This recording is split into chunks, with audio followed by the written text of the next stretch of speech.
Yes, Yeah. they think that the evolution is an adaptation that provides intergroup cooperation. If we extend the meaning of religion from its etymology, which is which bonds together, which bonds together under the same law, could we extend the word religion to other behaviors such as atheism if pushed too far? Okay, intriguing. Gentleman over there waving radically. Yeah, question for Richard Dawkins. You're often labelled the most famous atheist in the world, and I was just wondering if you were proud of that title. Are you proud? There you are. Good. We're going to take those questions 1, 2, 3. Richard D, starting with you. Well, the first question about Commandant, whatever it was, the guard, I think the questioner answered his own question, and I agree with the answer that he gave. I didn't actually understand the second question, so I'll leave that to somebody else. And the third question, am I proud? No, I'm certainly not proud. I may have some of the 7 deadly sins, but that's not one of them. Would you be proud, Richard, if in 2,000 years there were Dawkins atheist churches across the world? No, I would hope it didn't come to that. I would like my books to be still read. Okay. As Hilaire Belloc said, his sins were scarlet, but his books were red. Very good. Scarlet sins, red books. Let's hear from the theist side. On the second question, or anyone? I think those questions are really all directed to Richard. Okay, and there was the middle question, which we're just going to float in the air. Can I just get one in from Twitter, which is that Charles Moore has got it wrong, apparently, says an anonymous person on Twitter. Atheists don't think we are any better. The main point is we don't like religion getting a disproportionate say. I suppose the question is there, does religion get a disproportionate say? Do you have any comment on that? I think that one of the good things about modern times is, and it goes back to early Christianity, and in this way I have no objection to Dawkins, Grayling and the rest of it, is that we have come under attack. That was part of the profound understanding of Christians about what is likely to happen to you in the world. And it's perfectly true, and all the atheists here, I agree with them if they say this, that when Christianity takes political power, it's very bad for Christianity and very bad for everybody else. Okay, thank you for that. Question 1 over here, please. Down at the... Yes? Hi. From your side, it seemed that your opposition to them is that they rule out your position, as is in your belief. But do you think Dawkins, Hitchens, Harris are having a negative impact on society? And if so, can you justify that? By that I mean with their science, their skepticism, their humanism, secularism. Can you say, do you think that's a negative impact? Are they making a better world? Are you making a worse world? Question 2 over there. Someone at the back, thank you. Mr. Dawkins, it's been said by famous scientists that if the world was not created how it was, the universe was not created how it was, human beings as they were would not be here today. Do you not think that some sort of supernatural force is in place here? Thank you. Can I just say that we are, questions from ladies are welcome. We are a co-ed school. We made an extraordinary observation in the school that the world is co-ed. Question, yes. Hello, I'm very much an atheist myself, but I want to know about Richard Dawkins' beliefs.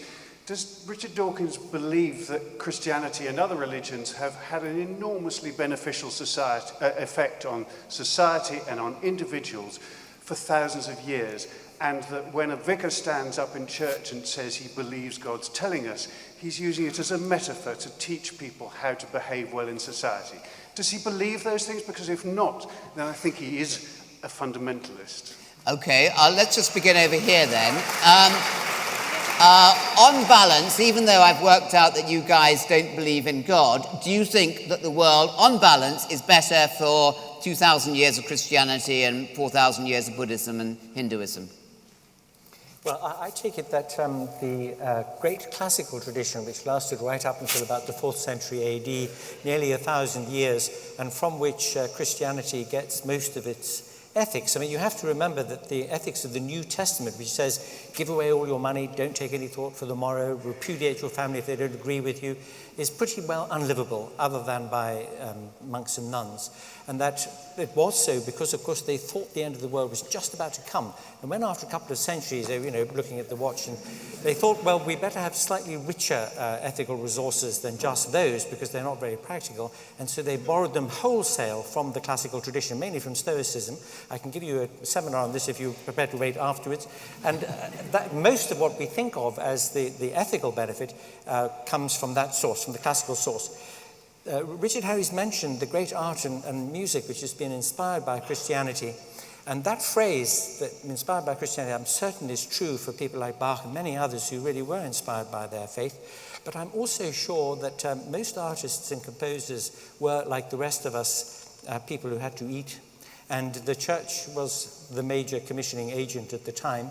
And that may explain why there are so many Madonnas.